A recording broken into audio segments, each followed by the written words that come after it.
The massive space station called Kepler Academy floated in the darkness between stars. Inside its metal halls, young soldiers from dozens of different alien worlds learned how to fight together. The Academy was famous across the galaxy for training the best warriors in the known universe. In the main gathering hall, a group of alien cadets sat around glowing screens. They were looking at files about Earth's history and culture. These files were required reading for all students, since humans had recently joined the Galactic Coalition as new partners. Commander HFY stood nearly 8 feet tall. His body was covered in thick natural armor plates that made him look like a walking tank. He belonged to a race called the Krathari, famous for being smart fighters and tough warriors. He pointed at the screen showing pictures of ancient Greek heroes. "Look at these silly stories," HFY said with a deep, rumbling laugh. "Humans who can lift entire mountains, warriors who run faster than light itself, soldiers who fight whole armies by themselves and never get tired." He shook his massive head. How did such a weak species ever learn to build spaceships? Lieutenant Vorthak made a sound like breaking glass, which was how his people laughed. His body looked like it was made of living crystal, and lights flashed inside him as he thought. The Selvani were known for being incredibly smart and good at math. They could solve complex problems in seconds. Their stories show they cannot tell the difference between real life and fantasy, Vorthak said. His voice sounded like a computer. They write about warriors who never get hurt, who never feel pain, who come back from the dead. It is almost sad how much they need these impossible dreams. More alien students gathered around to listen. Soon, dozens of different species were laughing at the human stories. The Draknari looked like massive lizards with perfect genes that made them stronger and faster than almost any other race. They made hissing sounds as they mocked tales of heroes like Achilles and Hercules. The Nexari were half machine, half living beings with computers built into their brains. They could think faster than most species could move.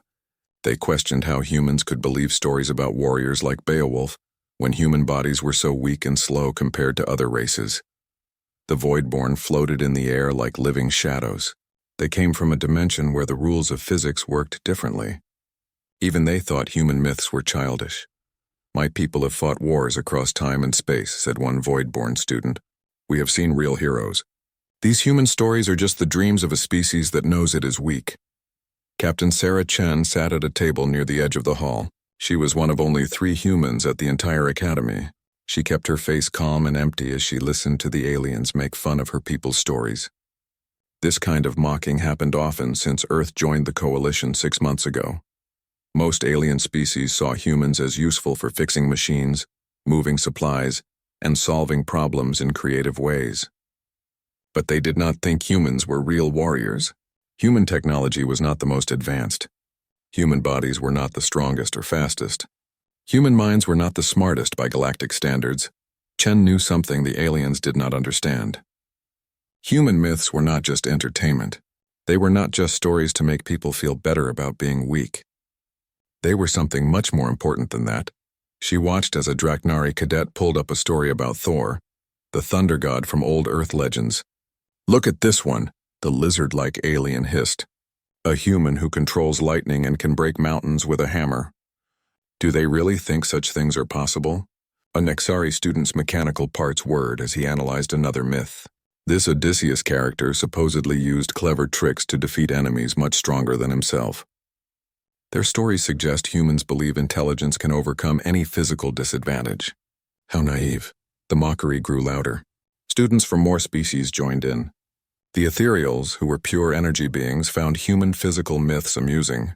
The hive mind races could not understand stories about individual heroes when success obviously came from group thinking. Chen thought about trying to explain what the myths really meant to humans. But she knew it would be useless. These aliens had never needed to dream about being more than they were. They were already strong, fast, smart, or tough. They had been born with advantages that humans could only imagine. What they did not know was that humans had spent thousands of years imagining exactly those advantages. Every human child grew up hearing stories about ordinary people who became extraordinary when they needed to be. Every human knew tales of heroes who found strength they did not know they had. The aliens saw weakness in human bodies and called the myths childish dreams. But Chen saw something else. She saw practice. She saw preparation. She saw a whole species that had spent its entire history learning how to become more than what they started as.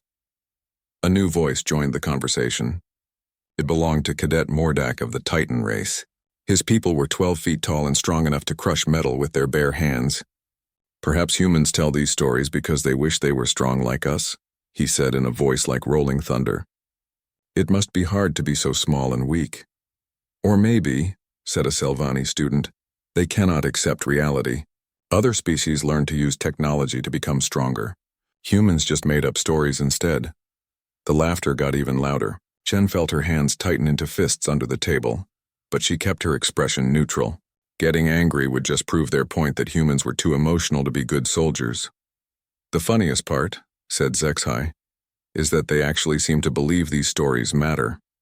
Like telling tales about impossible heroes will somehow make them real heroes." The other aliens found this hilarious. The idea that stories could change reality seemed absurd to species that relied on logic, technology, and physical advantages. Chen stood up and walked toward the exit. As she passed the group, she heard one more comment from Lieutenant Vorthak. "At least they will be useful for carrying supplies and fixing equipment when the real fighting starts." Just as Chen reached the door, a loud announcement echoed through the academy. "All cadets report to Assembly Hall 7 immediately. Priority message from High Command." "This is not a drill." The laughter stopped. Emergency announcements were rare at the academy. When High Command sent priority messages, it usually meant something serious was happening somewhere in the galaxy.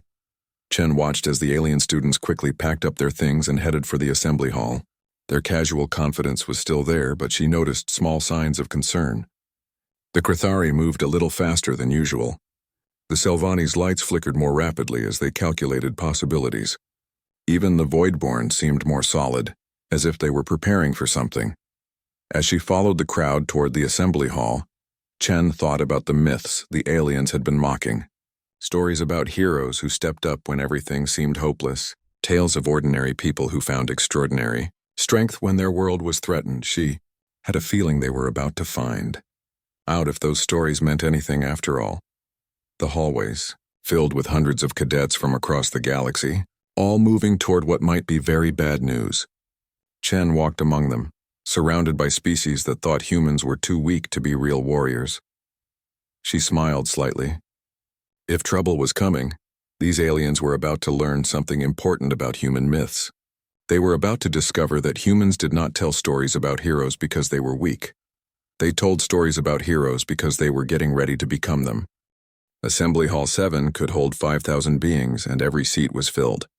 Students from hundreds of different worlds sat in nervous silence, waiting to hear why High Command had called this emergency meeting.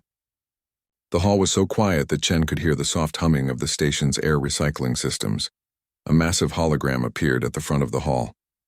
It showed War Master Kolvarin, the supreme commander of all coalition forces. He was an ethereal, one of the oldest and most powerful species in the galaxy. His body looked like living starlight, shifting and glowing with ancient energy. When he spoke, his voice carried the weight of someone who had seen civilizations rise and fall. "The Devourers have broken through the Andromeda barrier," he announced without any introduction. A wave of fear rippled through the assembly. Chen felt her stomach drop. Every species in the galaxy knew about the Devourers, but they had been locked away for over 1,000 years.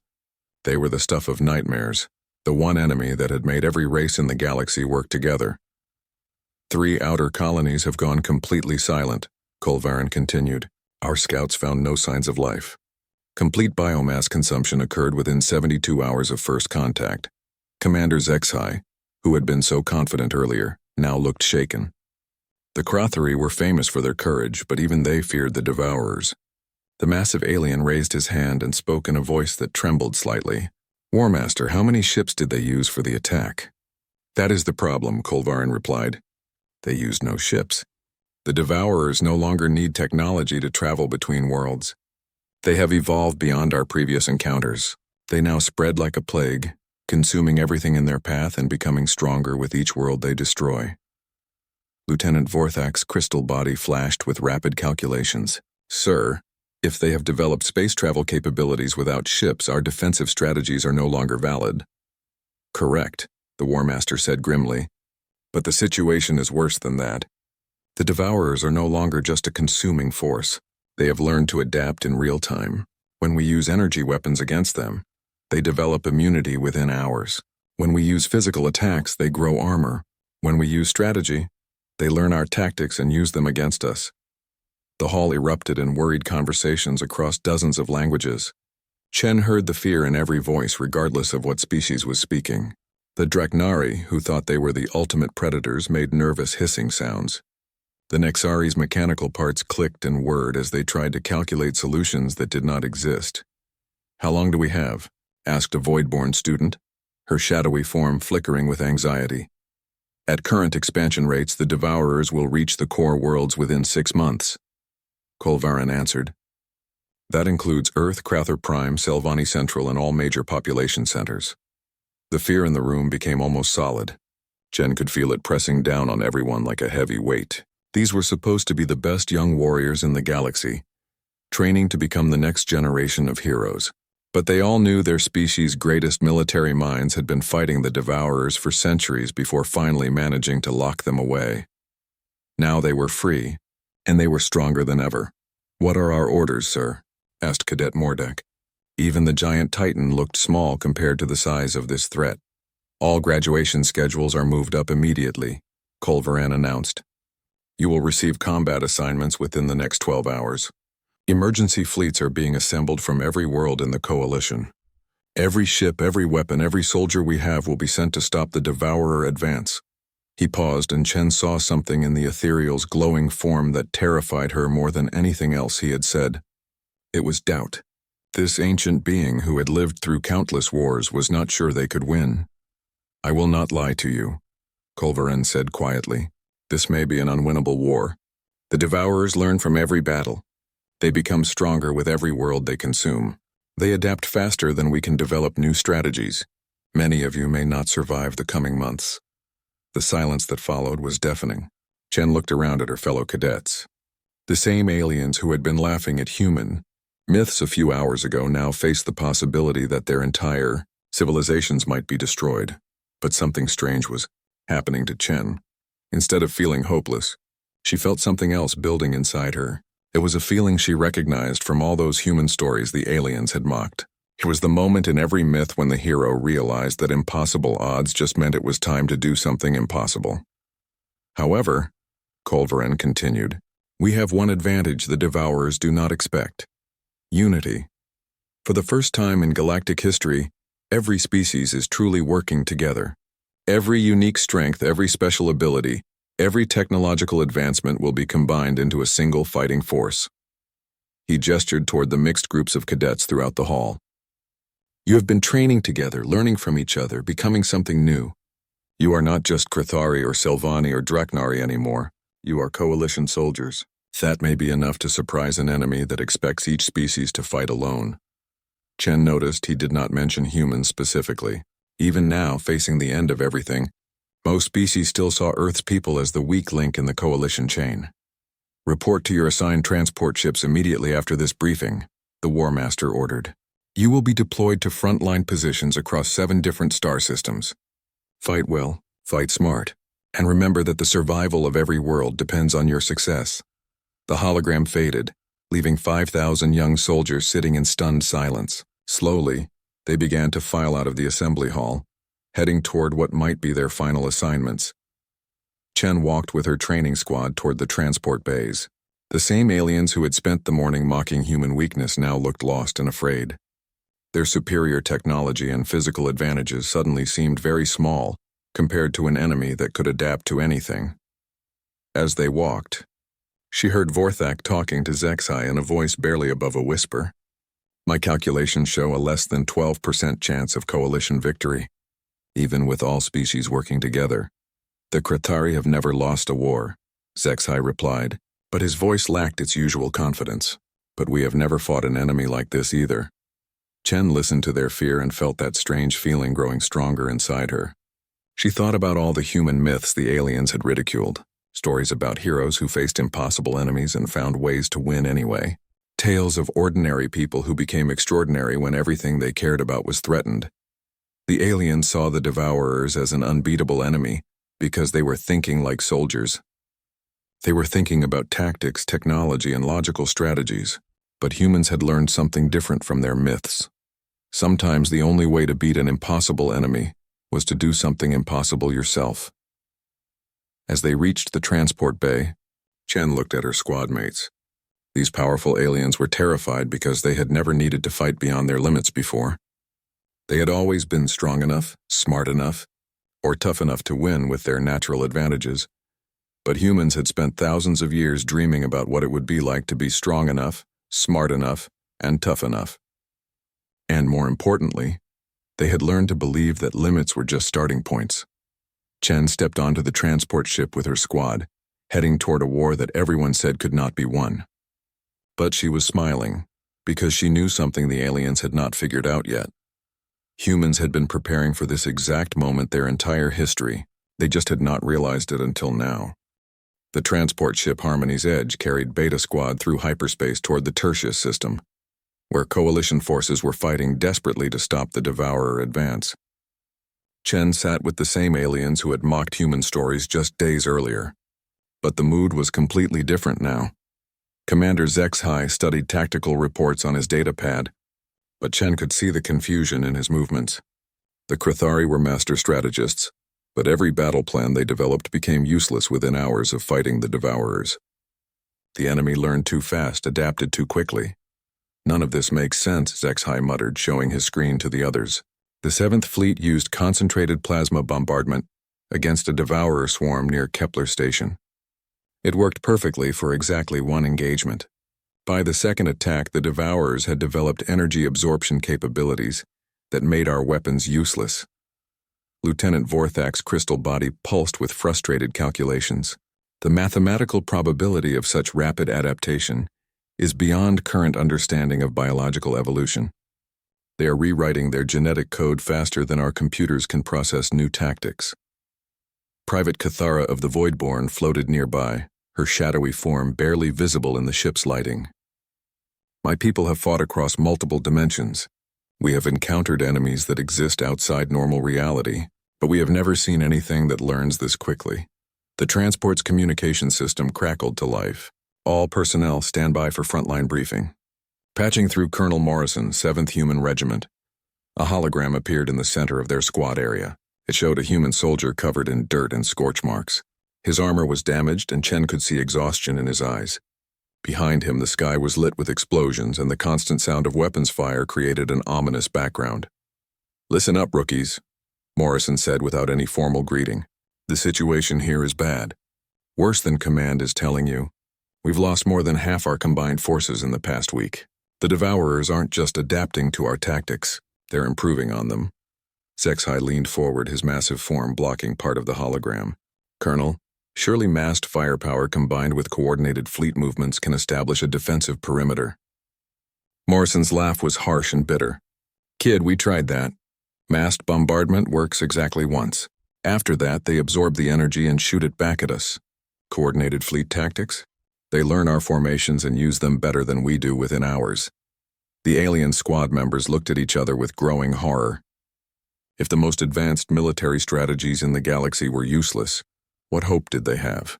"Energy weapons become their weapons after one battle," Morrison continued. "Kinetic rounds bounce off armor, they grow in real time. Biological weapons just make them stronger. We've thrown everything we have at them, and they keep getting better." Vorthak's lights flashed rapidly as he processed this information. "Colonel, with respect, how are you still alive? Human military technology ranks among the lowest in coalition effectiveness ratings." For the first time since the transmission began, Morrison smiled. It was not a happy smile, but it was fierce and wild. "That's the thing, Crystal Boy. We stopped fighting like civilized soldiers. We started fighting like the myths you love to make fun of." Chen felt her heart rate spike. Behind Morrison, she could see other human soldiers moving through the battlefield chaos. They were not moving like trained military units. They were moving like something else entirely. "What do you mean?" Cathara asked, her shadowy form rippling with curiosity. "I mean, we remembered something the rest of you never learned," Morrison replied. "Sometimes you can't win by being smart or strong or fast. Sometimes you have to win by being willing to do things that are completely insane." The hologram shifted, showing a human soldier leaping onto one of the massive Devourer bioforms. The creature was the size of a tank, covered in adaptive armor that had proven immune to all coalition weapons. But the human was driving an explosive charge directly into what looked like a weak spot, even though touching the creature should have been instant death. "That's Sergeant Rodriguez," Morrison explained as they watched the impossible scene. "Yesterday he was just a regular infantry soldier. Today he's doing things that violate every safety protocol in the book. But he's alive, and that devourer is dead." The hologram changed again, showing another human moving through a swarm of smaller devourer creatures. The soldier was dodging attacks that should have been too fast to avoid, striking with precision that should have been impossible for unaugmented human reflexes. "Corporal Singh," Morrison said. "2 days ago he was following standard combat procedures. Now he's fighting like he can see the future, and somehow it's working." Zexhai stared at the display in disbelief. This violates basic military doctrine. "Individual soldiers cannot defeat superior enemies through reckless behavior." "That's what we thought too," Morrison replied. "But then we remembered all those stupid human stories you were laughing about. Heroes who did impossible things because they had to. Warriors who found strength they didn't know they had when everything was at stake." The transmission showed more scenes of human soldiers achieving things that should have been impossible. A communications officer managing 4 different battle networks while simultaneously operating heavy weapons. A medic carrying wounded soldiers, twice her size, to safety while under fire from creatures that adapted to every defensive position. "You're suggesting humans can exceed their biological limitations through psychological motivation?" Forthak asked, his scientific mind trying to understand what he was seeing. "I'm not suggesting anything," Morrison said. "I'm telling you what's happening. When humans stop worrying about what's possible and start doing what's necessary, we become something different." Chen watched her alien squad mates struggle to understand what they were seeing. These species had always fought within their natural capabilities. They used their advantages, superior strength, advanced technology, enhanced intelligence, to win battles. The idea of fighting beyond those limits seemed illogical to them, but Chen understood. Every human child grew up hearing stories about ordinary people who became extraordinary when everything they loved was threatened. The myths were not just entertainment. They were training for moments exactly like this. "The devourers adapt to logic," Morrison continued. "They learn to counter strategy, technology, and predictable behavior. But they can't adapt to pure human stubbornness. They can't counter someone who refuses to accept that something is impossible." The hologram flickered with interference from the ongoing battle. "Your transport will reach us in 6 hours, Morrison said. "When you get here, forget everything you learned about proper military tactics. If you want to survive, you'll need to fight like heroes from a storybook." The transmission cut out suddenly, leaving the squad in complete silence. Chen looked around at her alien teammates. They were some of the most elite young warriors in the galaxy, trained in the most advanced combat techniques known to civilization. But they all looked lost and confused. "This makes no logical sense," Forthak said quietly. "How can reckless behavior be more effective than proper strategy?" Zexhai asked. Cathara's shadowy form rippled with uncertainty. "My people have transcended physical limitations through dimensional manipulation. But these humans are transcending limitations through, what, force of will?" Chen stood up and checked her equipment. Her weapons were standard issue, nothing special. Her armor was basic protective gear. By every measure the aliens used, she was the weakest member of the squad. But she was also the only one who had grown up hearing stories about heroes who were weak until they needed to be strong. The only one who had learned that limits were just suggestions when everything you cared about was in danger. "Where are you going?" Zexhai asked as Chen headed toward the equipment bay. "To get ready," she replied. "We'll be in combat soon, and I need to remember how to be mythical." The aliens watched her go, still not understanding what they had witnessed in Morrison's transmission. They did not realize they were about to see something that would change how the galaxy thought about humanity forever. They were about to discover that human myths were not stories about impossible heroes. They were instruction manuals for becoming them. The drop pods hit the surface of Tertius Prime like meteors, carrying Beta Squad into the middle of a war zone that looked like the end of the world. The planet's surface was twisted and wrong, covered with organic growths where the Devourers had begun converting everything into more of themselves. Commander Zexhai immediately began setting up defensive positions according to standard Krathari military doctrine. His training was perfect. his tactics flawless by every measure the coalition used to judge military effectiveness. He positioned his squad members to create overlapping fields of fire, established communication protocols, and prepared defensive barriers exactly as the Academy had taught him. It was textbook perfect. It was also exactly what the Devourers had learned to counter from dozens of other species. The attack came within minutes.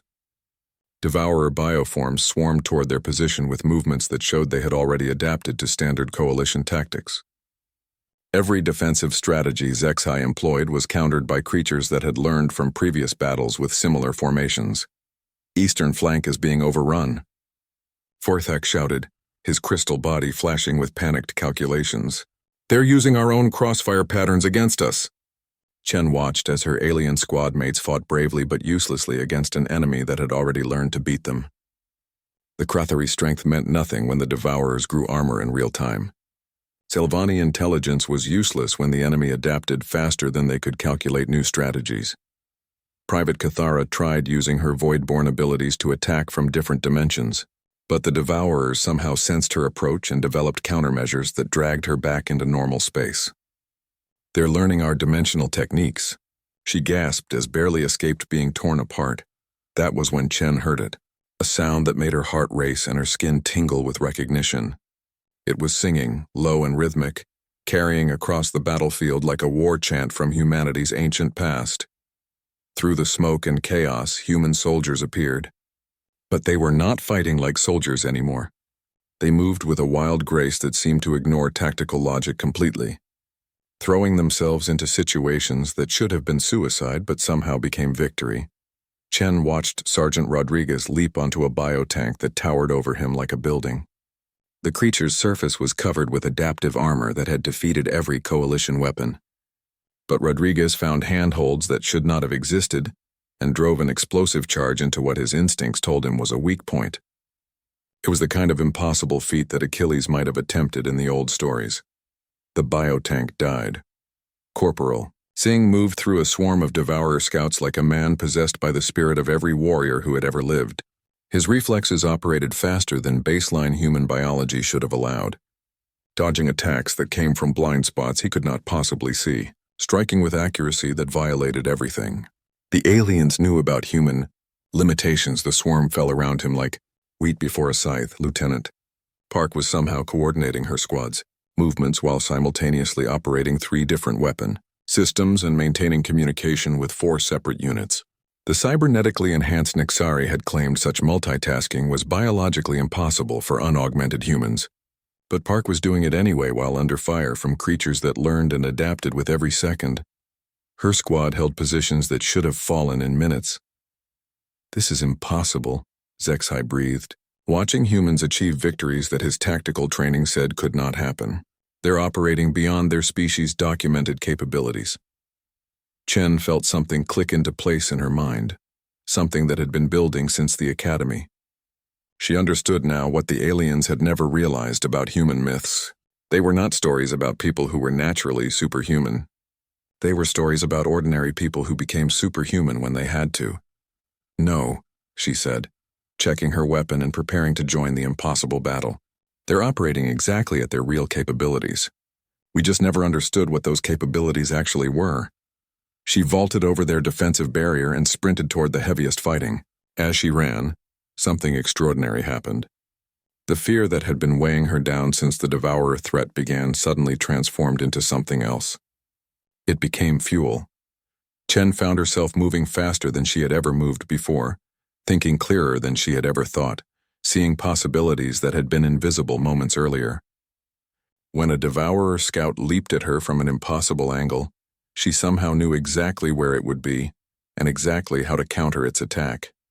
She was not stronger than she had been that morning. She was not smarter or faster in any measurable way, but she was fighting like every hero from every human story had ever fought, and that made all the difference. Behind her, she heard Vorthak's voice filled with something between awe and terror. Her performance parameters are exceeding baseline human norms by 300%. Chen rolled under a bioform sweeping attack and placed an explosive charge exactly where her intuition told her it would do the most damage. The creature exploded in a shower of alien tissue, and she was already moving toward the next target before the pieces hit the ground. Around her, other humans were achieving similar impossibilities. A supply clerk who had never seen combat was somehow providing covering fire for an entire platoon while carrying wounded soldiers to safety. An engineer was disabling devourer bioweapons using tools and techniques that did not exist in any manual. The aliens watching from their defensive position could not understand what they were seeing. These humans were not using advanced technology or superior physical abilities. They were not following any military doctrine that made sense. They were fighting like the heroes from their myths, and it was working. How? Cathara whispered, her shadowy form trembling as she watched humans accomplish things that violated every rule of warfare she knew.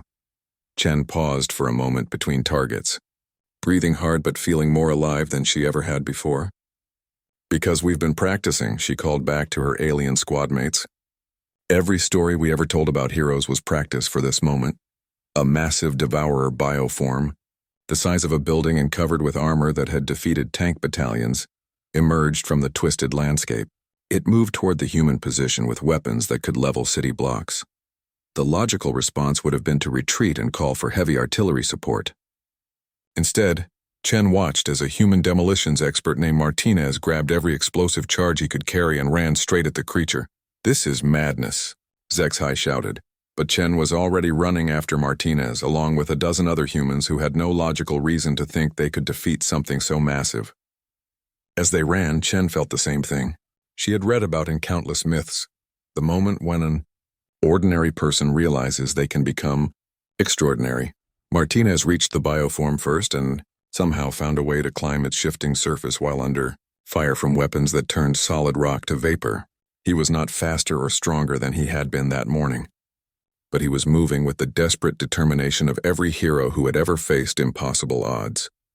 The other humans reached the creature and began their own impossible ascent. Chen found handholds that should not have supported her weight, avoided attacks that should have killed her, and climbed with a coordination that felt like muscle memory from stories she had heard as a child. When they reached what instinct told them was the right position, all of them triggered their charges at once. The massive bioform collapsed in the explosion that shook the ground for miles. As Chen fell through the air, she heard something that made her smile despite the fact that she was probably about to die. It was the sound of her alien squadmates cheering, not because they understood what they had witnessed, but because they had just seen the impossible become real. She hit the ground hard but rolled to absorb the impact, a technique that came from somewhere deeper than training. Around her, the other humans were doing the same, landing safely from falls that should have been fatal. The battlefield was suddenly quiet. The Devourer attack had been completely defeated by soldiers who should not have been able to defeat anything. Chen stood up and looked back at her alien squadmates, who were staring at her with expressions of pure wonder. For the first time since joining the coalition, she felt like the humans were exactly where they belonged. The aftermath of the Battle of Tertius Prime left the galaxy's greatest military minds struggling to understand something that should have been impossible. Human forces, outnumbered and outgunned by creatures that had defeated every other species in the coalition, had not just survived but achieved total victory. In the temporary command center built from the ruins of Tertius City, War Master Kolvarin stood before holographic displays showing battle footage that broke every rule of military science. Around him, the most brilliant tactical experts from dozens of civilizations watched in stunned silence as humans accomplished things that their computers said could not happen. "Explain this," the ancient ethereal demanded, his star-like form flickering with agitation and confusion. "Your preliminary reports show human soldiers achieving individual performance levels that exceed your species' documented capabilities by factors of 4 to 6. How is this possible?" Captain Chen stood at attention, her armor still bearing scorch marks from the battle. Around her were the same alien cadets who had mocked human mythology just weeks earlier. Now they looked at her with expressions that mixed awe, fear, and desperate curiosity. "Permission to speak freely, War Master?" "Granted." Chen gestured toward the holographic replay showing Sergeant Rodriguez's impossible leap onto the biotank. Every species in the coalition has limitations. Physical, mental, technological boundaries that define what you can and cannot do. You fight within those boundaries because exceeding them seems illogical or impossible. She paused, watching the display show Corporal Singh moving through the devourer swarm with superhuman grace. But humans have spent our entire evolutionary history telling stories about people who exceeded those boundaries. Not through technology or genetic advantages, but through determination and the refusal to accept defeat. Commander Zexhai, his massive Krathari frame still trembling from what he had witnessed, spoke hesitantly. But those are myths, fantasy stories. They describe impossible achievements. That's exactly what we've been trying to tell you, Chen replied with a slight smile. They're not historical records. They're training manuals. Every human culture has legends about ordinary people who found extraordinary strength when everything they cared about was at stake. She turned to face the assembled alien commanders, beings who represented the pinnacle of galactic civilization, heroes who lifted impossible weights to save their children, warriors who fought for days without rest to protect their homes, leaders who accomplished the unthinkable through pure force of will. Lieutenant Vorthak's crystal body pulsed with rapid calculations. You are suggesting that humans have developed a psychological mechanism that allows temporary enhancement beyond biological norms during extreme stress scenarios? I'm suggesting, Chen said, watching the footage of Lieutenant Park somehow managing impossible multitasking while under fire, that when humans tell stories about mythical heroes, we're not fantasizing about being someone else. We're practicing how to become who we need to be. The room fell silent as the implications began to sink in. These were the greatest military minds in known space, and they were trying to understand how a species they had considered weak had achieved something none of them could accomplish. Private Cathara of the Voidborn was the first to speak, her shadowy form rippling with uncertainty. If your entire species has been unconsciously training for impossible scenarios through cultural mythology, what happens when you face a threat that endangers everything you care about? Chen looked around the room at representatives of civilizations that had ruled the galaxy for thousands of years, species that had considered humanity the weakest link in the coalition chain. I think we just found out. Admiral Thexamora of the Titan fleet leaned forward, his 12-foot frame casting shadows across the holographic displays. These performance enhancements you describe, are they reproducible? Can they be taught to other species? That's the wrong question, Chen replied. You're still thinking like people who need to learn how to exceed your limits. But humans have been learning that their whole lives. She gestured to the battle footage still playing around them. Every human child grows up hearing stories about heroes who were ordinary people until they needed to be extraordinary. We don't see these myths as impossible dreams. We see them as job descriptions. War Master Kolvarin's form brightened with what might have been hope for the first time since the Devourer crisis began. How many humans can your planet mobilize for military service? Chen's smile became sharp enough to cut through the despair that had filled every coalition meeting for months. 8 billion, and every single one of them grew up on stories about heroes who never surrendered. The alien commanders looked at each other with expressions ranging from amazement to terror. The idea of billions of beings who could exceed their natural limitations when threatened was both the most hopeful and most frightening concept they had ever encountered. But, surely, said General Kextalan of the Dragnari Empire, this enhanced performance cannot be sustained indefinitely. There must be physical limits to such efforts. Chen thought about the question seriously. Maybe. But humans have myths about heroes who fought for years without stopping. Stories about people who got stronger the longer they fought, who found new reserves of power every time they thought they had reached their limits. She looked directly at the Dragnari general. The thing about human myths is that we've never found the upper boundary of what's possible when someone refuses to quit. Data streams flowed across the holographic displays, showing real-time updates from across the galaxy. The Devourer advance had stopped completely after word of the Tertius Prime victory spread. For the first time in months, coalition forces were holding their positions. There's something else, Chen continued. The Devourers adapt to logical tactics and predictable strategies. But human heroes from mythology don't fight logically. They fight with creativity, stubbornness, and a willingness to try things that make no sense. She pointed to footage of Martinez's suicidal charge against the massive bioform. How do you adapt to counter someone who does something that no rational being would ever attempt? How do you prepare for enemies who get more determined the more impossible the situation becomes? Vorthak's lights flashed rapidly as he processed this concept. An adaptive enemy requires predictable patterns to learn from. Humans operating in mythological mode would provide no consistent patterns to analyze. Exactly, Chen said. The Devourers can learn to counter superior technology, advanced tactics, and enhanced physical capabilities. But they can't counter the human ability to look at an impossible situation and decide to do something even more impossible. The War Master's ancient form pulsed with energy. Captain Chen, I am authorizing immediate deployment of all available human forces to frontline positions. But I must ask, can your people maintain this enhanced performance across an entire planetary defense? Chen thought about Earth, her homeworld with its 8 billion people.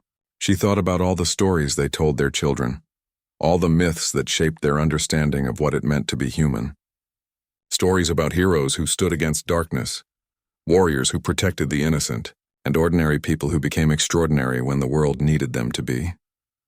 War Master, she said with complete confidence, humans have been preparing for this war our entire history. We just didn't know we were preparing for it. She gestured toward the displays showing human soldiers still fighting across Tertius Prime with impossible effectiveness. When the Devourers reach Earth, they're going to face 8 billion people who grew up believing that heroes are real, that impossible things can be accomplished through determination, and that there's always a way to win if you refuse to give up. The alien commanders sat in stunned silence, trying to comprehend what they had learned. Their most advanced civilizations had nearly fallen to an enemy that humanity was defeating through the power of mythology, made real. One more thing, Chen added as she prepared to leave for her next assignment. Human myths don't just tell stories about individual heroes. They tell stories about heroes who inspire others, who turn ordinary people into heroes themselves, who create legends that last forever. She smiled at the assembled representatives of galactic civilization. The Devourers have never faced an enemy that gets stronger by believing in stories. They're about to learn what happens when 8 billion mythological heroes decide to save the universe. As she walked out of the command center, Chen could hear the alien commanders beginning to make plans that, for the first time since the crisis began, assumed they might actually win. Behind her, the holographic displays continued showing human soldiers achieving impossible victories across the galaxy. And in the background, carried on communication channels from Earth. She could hear something that made her smile. It was the sound of 8 billion humans, telling each other stories about heroes. The galaxy's nightmare was about to become humanity's greatest myth, and like all human myths, this one was going to have a happy ending.